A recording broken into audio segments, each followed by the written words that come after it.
jërëjëf mbokk yi di leen jaajëfal yéen ñi ñuy seetaan troisième et dernière rencontre de cette journée l'ASC Moulane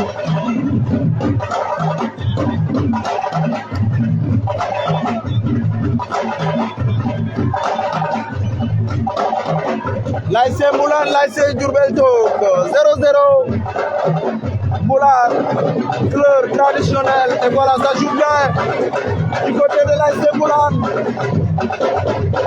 Ouais, récupéré et dégagé par l'ASC Diourbel Top. Un jaune noir, intercepté, et ouais, ça joue.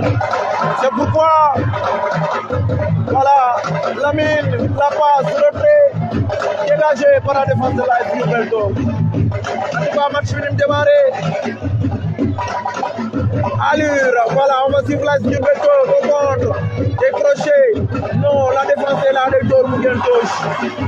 Ah ouais. Moulane Diourbel Top 0-0. Dernier match de la journée. C'est la zone 2.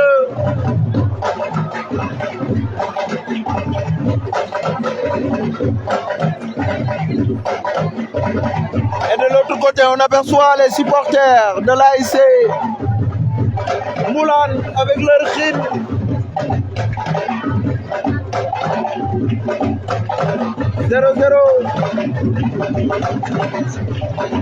Merci tous.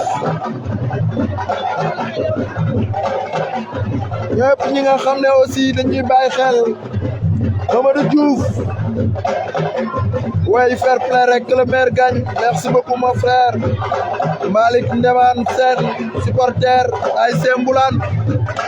Ibrahima Ndiaye, merci beaucoup. Pape Omar Sissé, Yantal Mara, et voilà l'action du côté de l'ASC Diourbel Top. On joue côté gauche, récupéré, ouais. De Kodjok, son numéro 2. Face à face avec le gardien, le retrait, dégagé par la défense. Ah ouais, Diourbel Top. Qui met l'assaut offensif, attention. Récupéré par l'ASC Moulane. L'extérieur. Barna, même Balbi, gardien de Koy Ndak mu génn.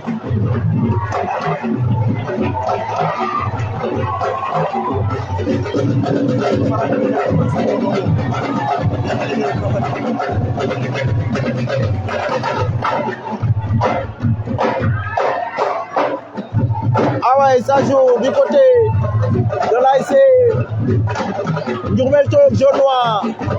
Toujours en attaque. On cherche solution devant. C'est fait. Le numéro 8. La frappe. Orienté. Ouais, il n'y a rien. L'arbitre du siffler.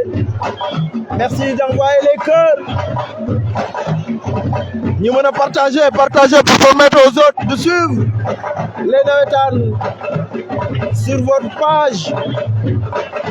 Yam Fadel May. Mangok. Ça joue. Du côté de l'ASC Moulane, on joue vite, le numéro 15, Waïdem, oh, l'Arabie, les chantes de l'autre côté, mais Belégui Balbi Wamoulane Nyokoyor. Perdu, non, pas encore la frappe, déviée par la défense. Premier corner de la partie. Ah ouais. Liñ doon xalaat ci match bi 10 premières minutes yi woon nañu ko xale yaa ngay football bal baa ngay daw ne woon naa ne quand c'est Moulane c'est du tiki-taka à la moulanaise, voilà la tête. Mais quand c'est Diourbel Top, il faut attendre à tout. Ouais. Et on aperçoit Gilbert, le coach de l'ASC Moulane. Aminou Gueye, mon frère, merci beaucoup depuis Italia. Ouais. Bu yaakaar ne match bi dana yomb ndax nga sa bopp. Ouais. Le champion en titre Moulane. Di nga dégg ki ko jëloon avant Moulane di ko jël di Diourbel Top. Ouais. Ballon, le gardien qui sert son stoppeur dégagé pour revenir l'homogan bleu du côté de l'ASC Moulane. Ouais, il y a faute. Arbitre, sifflé. Jaune noir, il refait le Diourbel Top sol. Ouah Moulane, attention, ballon perdu, récupéré par le numéro 3. Vigilance. Amna ci solo 0-0 toujours au stade Elimanel Fall de Diourbel, zone 2, troisième journée. Pour rappel, les résultats des deux derniers matchs de la journée. L'ASC Diefgueul et l'AS Diadji, nul au but partout. L'ASC Espoir bi doon joué li nga xam ne mooy deuxième sortie après bi mu jógee ci défaite rien ne va du côté de l'AS Espoir bu Mboudaye qui enregistre encore une fois une nouvelle défaite. Ouais, devant GAC 1-0. But marqué par Mohamed Fall. Mangok, Moures, le match. Gis ngeen ne stade bi feesé. Ouais, c'est normal.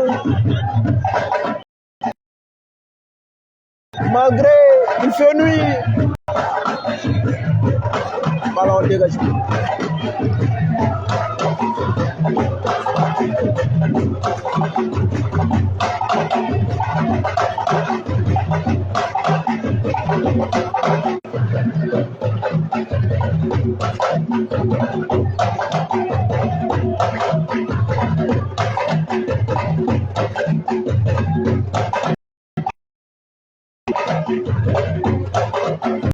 Attention, on va sur l'action du côté, ouais, dégagé.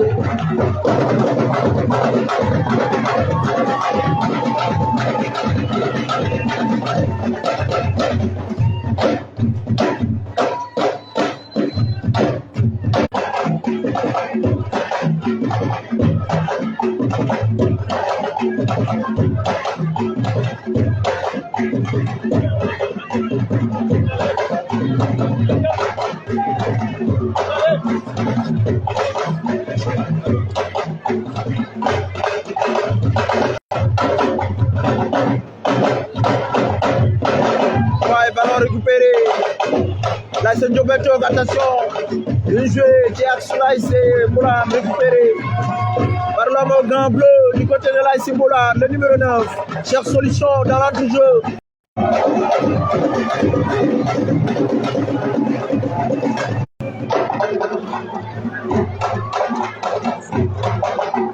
Ouais, j'ai jégalu ci Ibou Ngom, Ibrahima Ngom, mon frère, depuis Dakar, suma juumul. Un ancien joueur de l'AS Moulane, di jégalu aussi ci l'état bi nga xam ne mooy connexion bi day daw nag des fois sama gars yi ñu comprendre rek ko noonu. Ah ouais.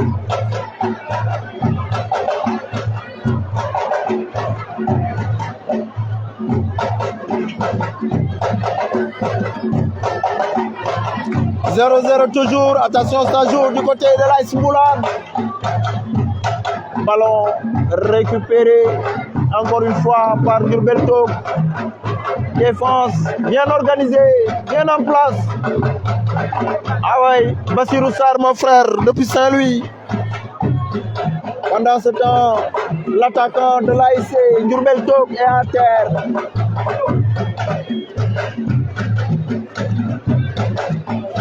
Zéro zéro.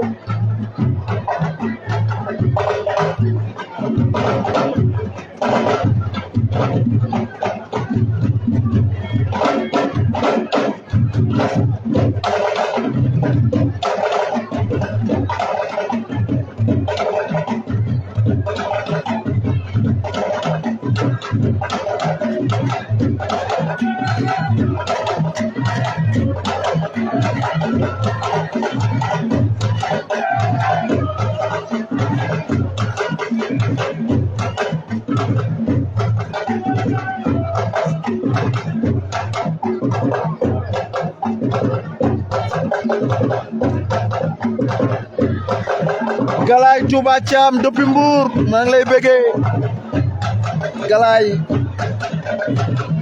yaa ngi waajal magal gi j'espère.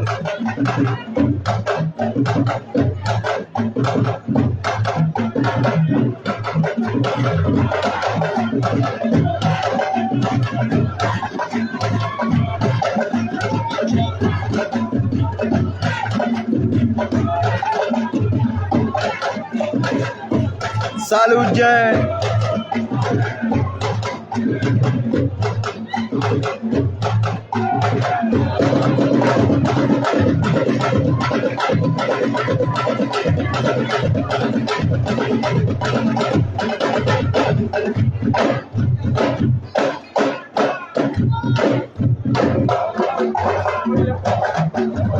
ballon intercepté, récupéré par l'ASC Mboulane au champ de côté, mais la tête. Ci li nga xam ne mooy défense Diourbel Top, toujours ça joue bien. Du côté de Mboulane, on accélère sur l'offensive, le numéro 15, le retrait peut-être, le gardien qui sort. Tàllal loxo bi bal bi dem. Ouais. Diourbel toujours. Attention, il y a un joueur à terre. El Hadj Mor Keita, mon frère. Big up à toi, mon ami et frère. De longue date nag. Dey Mbaye. J'aperçois Ahmed Thola wa Imasaya. Le président est là. Et le président des supporters à ma gauche. Pape Diouf ñoo ma wër. Dey Mbaye. Pape Diouf Mboulane. Président bi daa supervisé si. Ay boobu match. Pape Diouf Mboulane.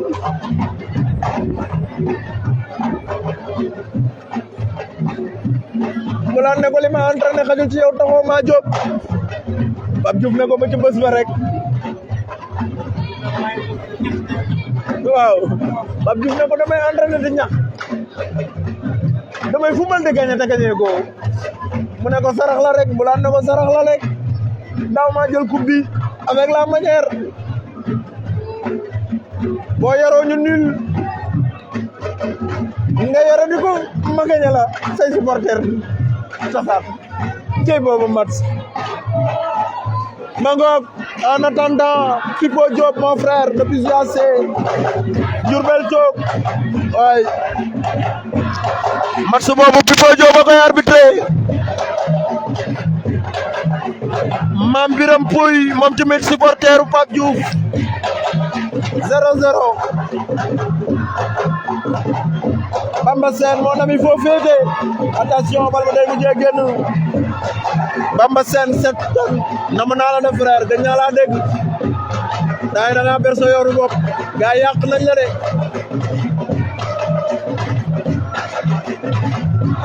di ko bégee bu baax Bamba yaa nekkoon sama manager de mais dàq naa la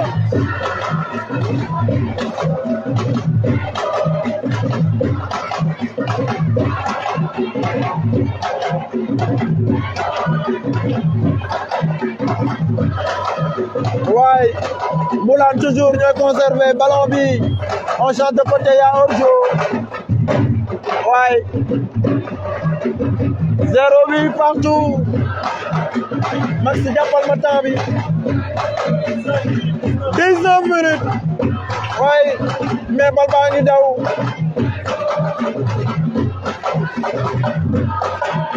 Amagul solution. Aminou Gueye. Mon frère Barang fi Aminou. El Bachir. Mon frère aussi. El Bachir Sen. Borom Mbulan. Albes Faye depuis Mbour. Adama Sarr Lahat Ngom. Jaajëf gaay bége.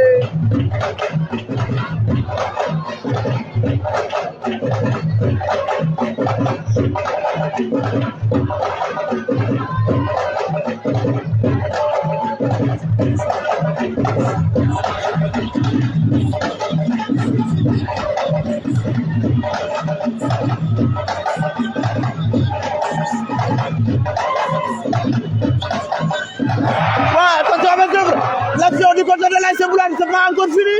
Oh là là, le retrait. Oh. Le door mu dem ci li nga xam ne mooy kaw.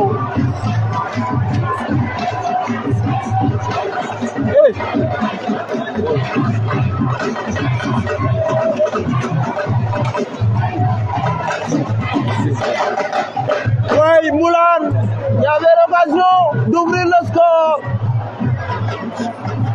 Ah ouais, quelle occasion.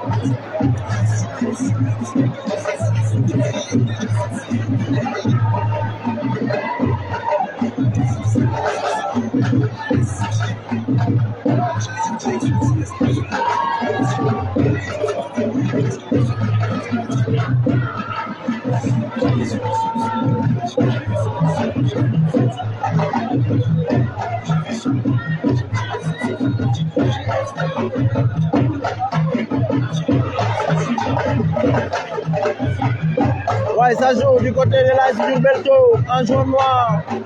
Ouais, bal bi day gën touche.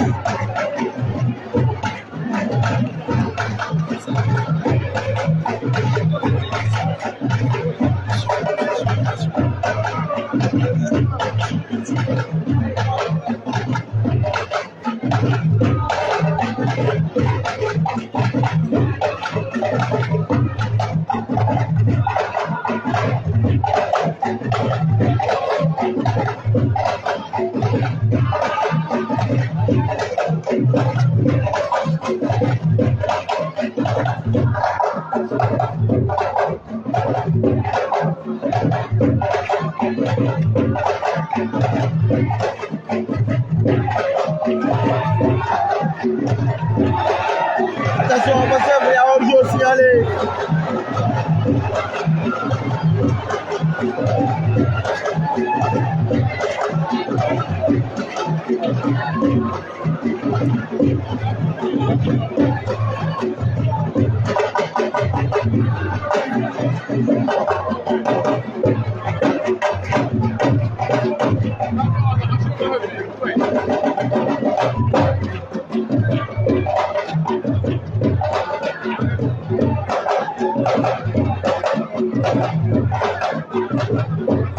Ouais, Père Cheikh Diak, jërëjëf, merci, Inch'Allah.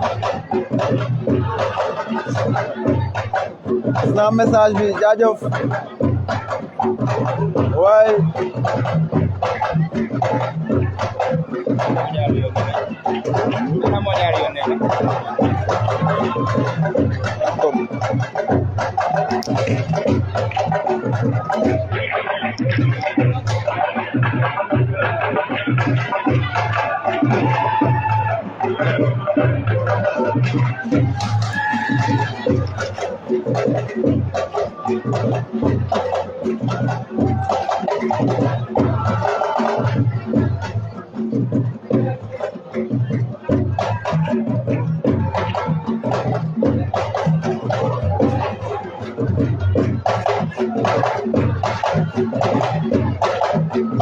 Toujours 0-0, Ibou Cissé entre Mboulane Diourbel Top.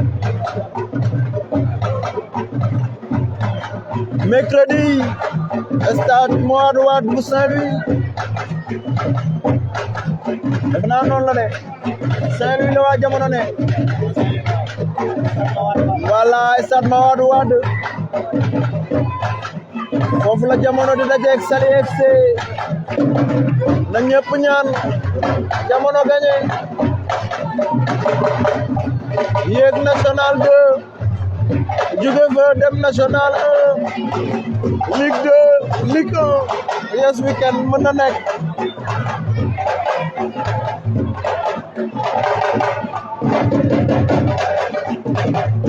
ouais ça joue du côté ouais dégagé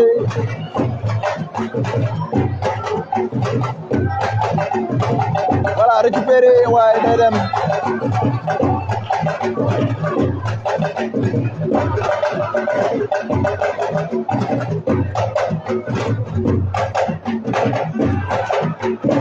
ouais merci Père Cheikh sama cameraman bi daa gëmmentu quoi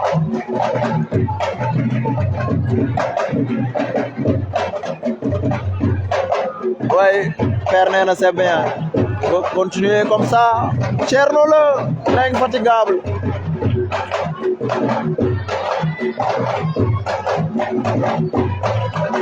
Ibou Cissé Cissé Ngari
Et ouais, pendant ce temps, j'aperçois Habib Beye qui vient d'arriver.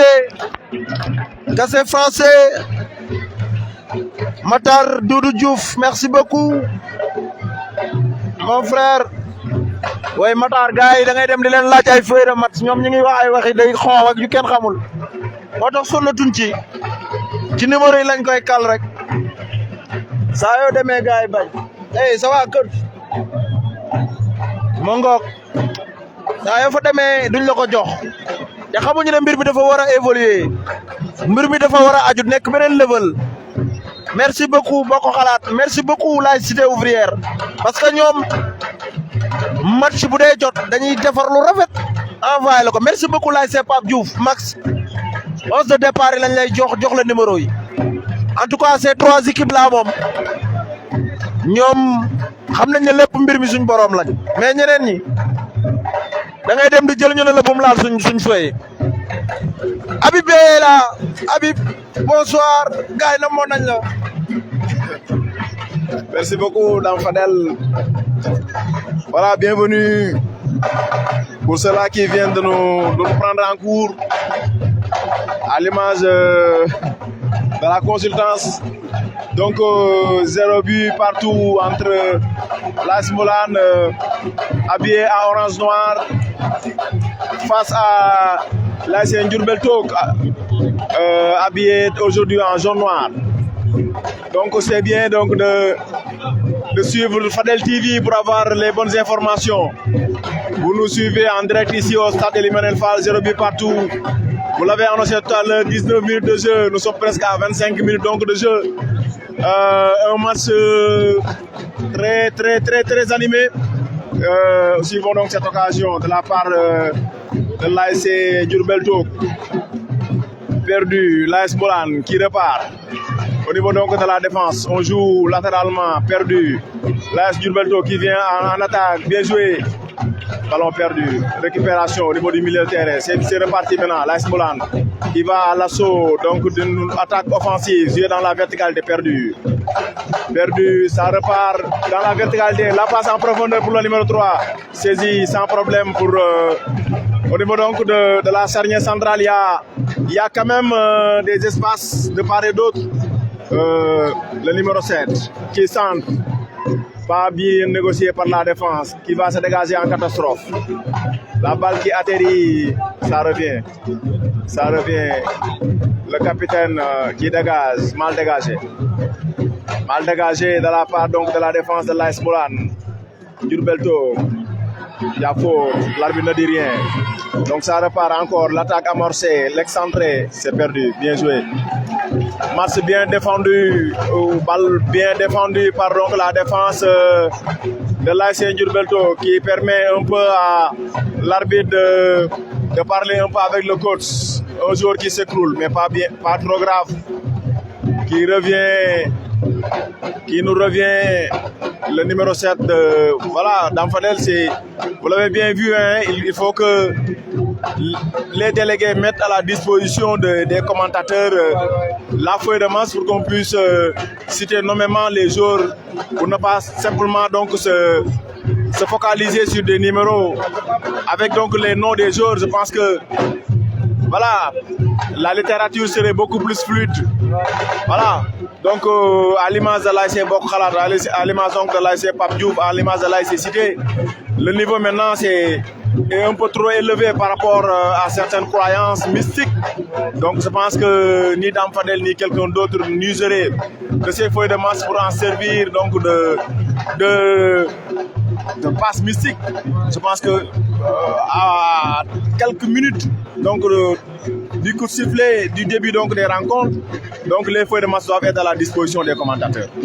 Maga noonu bu ko dooree ci nasaraan wallaay tey ngeen dégg nee na l'information séeréer la jàng rek a wóor ay mbay ara makkal ko ci am njaaje ki ndi jóob ki la ilaha illallah neewoon naa leen Habib gi ñëw de laxaat Habib gi la ilaha illallah gars yi li ma tax ñu namm ko benn gel nee na ma waaju man ni muy làkk tubaab moo may daaneel ma ne ko yow de te ma lay bloqué man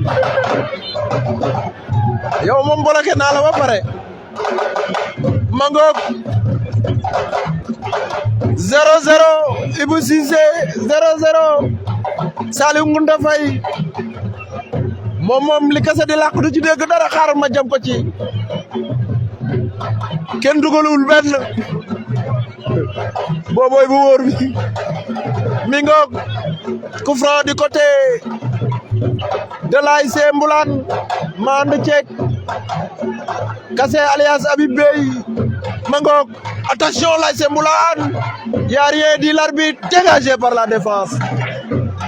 Ça joue encore du côté de l'ASC. Ouais. Continuez d'y envoyer les cœurs. Les cœurs. Waruzik bu leen seetaan rek yam ci deleen door kër yi ndax direct bi di mën a normal. Mohamed Rassoul Wade, bienvenue. Florian Ndiaye, mon frère. Yéen ñu ñuy soog a dab match bi 0-0 la. Moulane Diourbel Tok, voilà. Moulane nga koy chercher mais gisagul Diourbel Tok ne ko sama kanam tey du yomb. Acha ñu dem ballon dans l'entrejeu, récupérer la tête du côté de l'ASC Moulane. On essaie d'accélérer devant. Mignonou, ouais, ça joue bien. Peut-être l'opportunité de frapper, mais bon. Amoul force cette frappe. Il fait beau temps ici à Diourbel. Après la pluie de ce matin, Mingi def wiccal waaye gaa yaa ngi tàmbalee di daw pour tour yi parce que ñoom ñoo lay signaler ne la daw baa ngi ñëw waaye 0-0 toujours ballon récupéré par les jaunes noirs l'ASC Diourbel toog mi ngoog récupéré par l'AS Mboulane waaye dépasse son vis-à-vis le centre gardien bi da koy jël ndànk waaye joué de l'autre côté on sert le numéro 12 6 jël dans l'entrejeu bien joué du côté de l'AS Diourbel toog la tête attention ils sont deux joueurs wax ji dana ci baax communication bi et à faute sifflé par l'arbitre central way Mamadou Diouf waa Potour ñooy météo bi de boo leen gisee ñu ñaale rek xamal na taw baa ngi sóor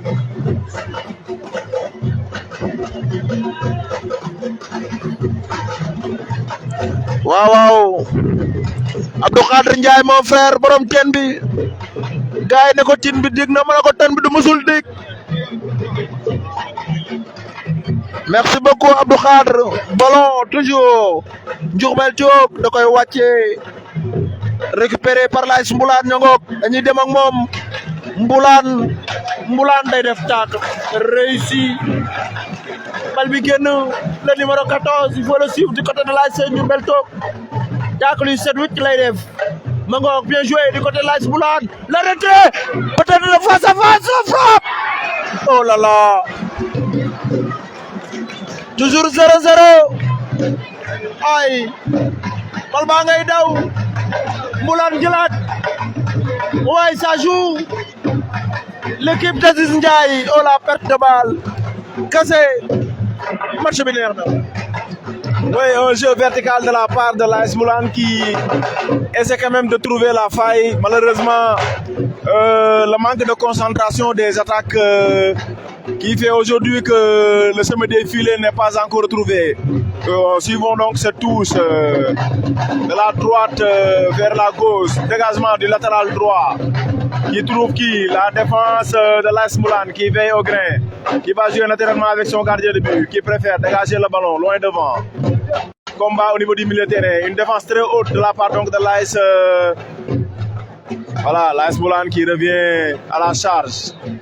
Ça se construction latérale droite qui cherche donc directement longue balle qui sera dégagée naturellement. La défense de l'AS Mboulane qui récupère l'expérimenté latéral capitaine aussi, le milieu de terrain. Il y a faute. L'arbitre ne dit rien. Attention à l'attaque de l'AS Diourbel qui joue rapidement avec le numéro 3 qui a deux opportunités. Retropasse derrière au faire le centre qui préfère garder le ballon. Le numéro 2 qui laisse passer pour le numéro 8. Il y a faute. Ouais, merci beaucoup. Il y a faute. Kassé ma jox benn information par rapport ak Ablaye Fall qui me demande où est Assane. Assane est blessé. Muy un coup dur le ballon d'or de l'année passée blessé.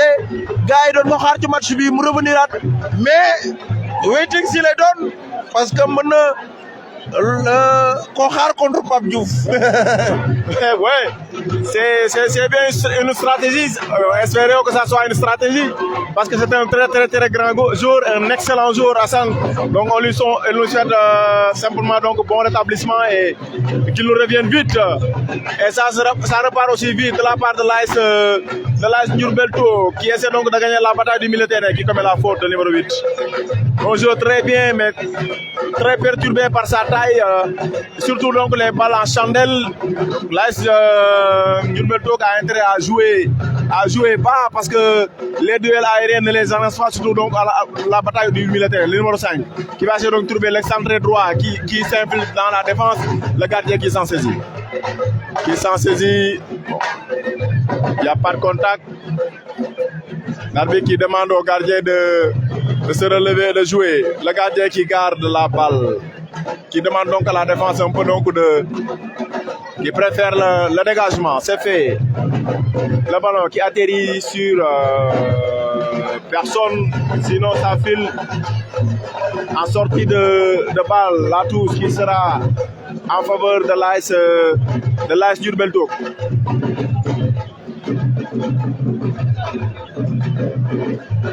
0 but partout.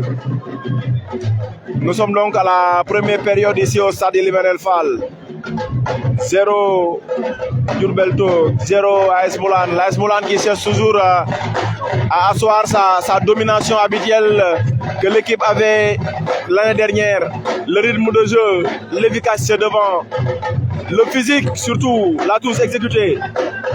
Mal négocié, la balle sort en corner. Ballon qui sort en corner. Attention, l'AS Diourbel Tog qui est en train donc de, voilà, Massamba alias Hat Junior, Abdou Khadr Ndiaye, fier donc de Dame Fadel.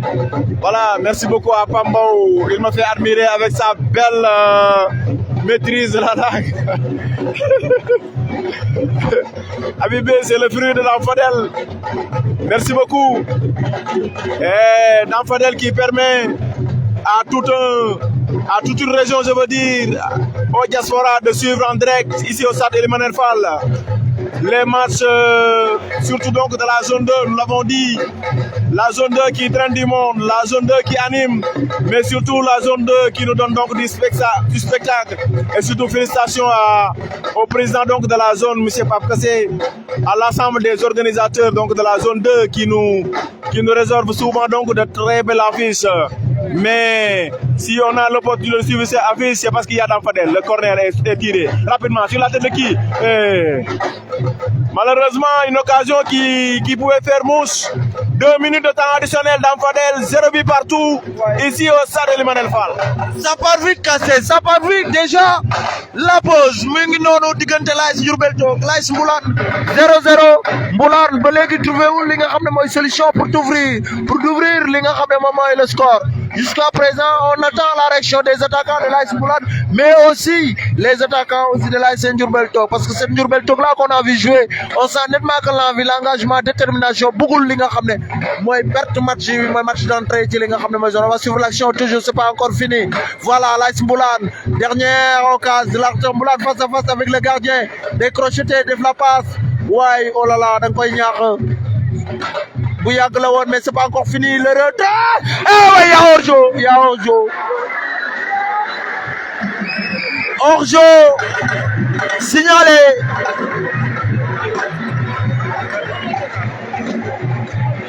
Ouais, 0-0. Abdoulaye Pouy, mon frère, jërëjëf. Mamadou Diouf, jërëjëf. Merci. Et voilà, ballon, le numéro 15, il est bien du côté de l'AS Diourbel Tog. Change de côté. Ouais. Gars yi dañuy dawal te xool fu ne yambax ñu jox ko fa ma nga noonu tous lay génn Ibou Cissé. Pambaw sama xarit Pambaw Kassé Pambaw mi ngi lay nuyu sama copain sama xarit la. way laxaat c'était bien combiné mon frère. lu leer nga wax gañe nga romb na ma fii ne ma tey sama deuxième équipe bi xanaa dana gañe bu gañewul de lu may wax laxaat ma ne ko ku dul xalaat laxaat de lu la neex defal. Hey Mbaye Habib Beye mon ami dawalal gars yow lañ taamu neexi français. Voilà donc l'arbitre qui apparemment qui a sifflé. Il n'y a rien. Donc big up à Moustapha Isidore Kassé, Lahat Diakhaté du côté de l'ASC Bokk Khalat qui cherche toujours le premier sacre. Voilà, suivons donc cette occasion de l'AS Moulane qui se dégage. Malheureusement, ballon mal négocié, ça va sortir encore en touche. Donc on le disait tout à l'heure, une occasion en or, malheureusement bazardée dans les falaises. L'AS Moulane qui avait l'occasion d'ouvrir le score. Et face au but, toujours ce manque d'efficacité qu'on ne savait pas et qu'on ne connaissait pas de l'AS Moulane, très efficace l'année dernière. Mais cette année-ci, il y a lieu quand même donc de s'inquiéter sur l'efficacité. L'AS Voilà, contrôle orienté, manqué, le latéral qui se dégage n'importe comment, si, récupéré par le numéro 15, qui trouve la profondeur, qui cherche la profondeur, qui le trouve. Oh, quelle amortie. Un sang-froid donc de la part de la défense de l'AS Moulane, le numéro 12, le gardien qui écarte, qui joue rapidement pour le libéro, qui cherche donc l'attaquant démarqué, retenu. L'arbitre ne dit rien, le numéro 6 qui récupère l'AS Diourbel-Top, qui tourne toujours, qui cherche des solutions, qui ne trouve pas. Faute de main. Faute de main. Faute de main due à une intervention un peu désordonnée, surtout donc de la part du positionnement de l'AS Moulane. Ça va repartir. Peut-être la dernière occasion. Le numéro 17. On va se fier au le numéro 2 qui s'en charge, qui cherche de l'autre côté, loin devant. Malheureusement, qui trouve la défense de l'AS Moulane, qui se dégage. Pas pour longtemps. Le numéro 15, rétro-passe. Qu'est-ce qu'il nous fait? Qu'est-ce qu'il nous fait? L'attaque trop musclée, mais le joueur se relève. Le numéro 2 qui se bagarre au niveau donc de du milieu de terrain, qui nous donne donc du brouillon un peu. Le numéro 7 qui récupère, qui joue un peu avec donc l'excentré droite, le tacle. Il n'y a pas de fluidité dans le jeu. Tout le monde migre vers le ballon. Et voilà la touche qui sera exécutée de la droite vers la gauche, tous rapidement joués, qui cherche donc la profondeur, l'attaquant qui résiste donc à la charge du défenseur. La passe est faite, attention, la frappe. Bon. Bien défendu. Il y a faute. Ouais, il y a faute. Il y a faute. Le joueur qui reste à terre. Donc espérons qu'il va se relever. Voilà, c'est fait. La relance qui ne va pas tarder. On laisse donc l'opportunité au gardien de but de faire la relance. Sinon, c'est le libéro qui le fait. L'arbitre qui intervient. 0 but partout ici au stade Emmanuel Fall.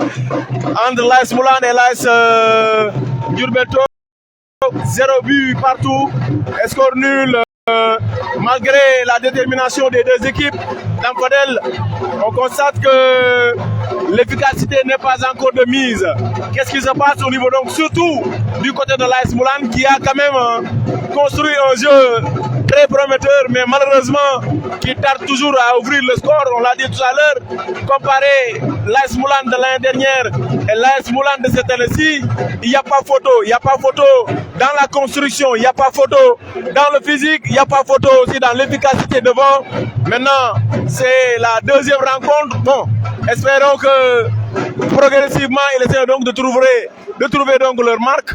Leur premier match, ils s'en ont bien sorti, mais quand même, on a encore donc des dents qui grincent. On attend encore une AS Moulane beaucoup plus remuante. Évidemment, ni nga ko waxee en français noonu la demee ma ngoog ma ñëwal leen ci li nga xam ne moo jëm ci langu max parce que lui aussi mi ngi suivre ak le président de l'ASC Pape Diouf Ahmed Chola mi ngi noonu di suivre yan mbir ak ruq lay jaar ki nga xam ne mooy Moulane mais Moulane comme ni nga ko waxee jusqu'à présent Moulane bi ñu doon xaar par rapport ak l'année passée gisaguñ ko mais nag c'est le début boo xam ne parce que premier match ñu waxoon c'est le début deuxième match on a vu ci li nga xam ne parce que Moulane efficacité lañ ko xamee woon Moulane construction du très bon football bien vrai que gis nañ dans l'entrejeu ñu ngi koy créer un à un mais lam ñu tàmmaloon daaw lu neex loolu la gars yi bëggaat Moulane fekkan ñu ko mais attention devant il y a Diourbel aussi qui revient en force aussi parce que n'oubliez pas que année yi mu jëpp Diourbel-Top jël na fi zone ci dans des moments yi nga xam ne équipe yu bëri ña ngi fi woon mënuñ ko woon téye donc ce qui fait que buñ ko sous-estimé c'est une belle équipe ba nga xam ne ci zone 2 dafa inscrire li nga xam ne mooy palmarèsam ci année yu mujj donc en tout cas kase ñu xaar wéeten si li anglais bi di ko wax ci deuxième période bi lañ lay joxe mais en tout cas ñu ngi ñuy régaler vraiment ci match bi nga xam ne tey ñoom ñaar ñëpp ku ci nekk yaa ngi wane ne am nga envie gagner li nga xam ne mooy rencontre.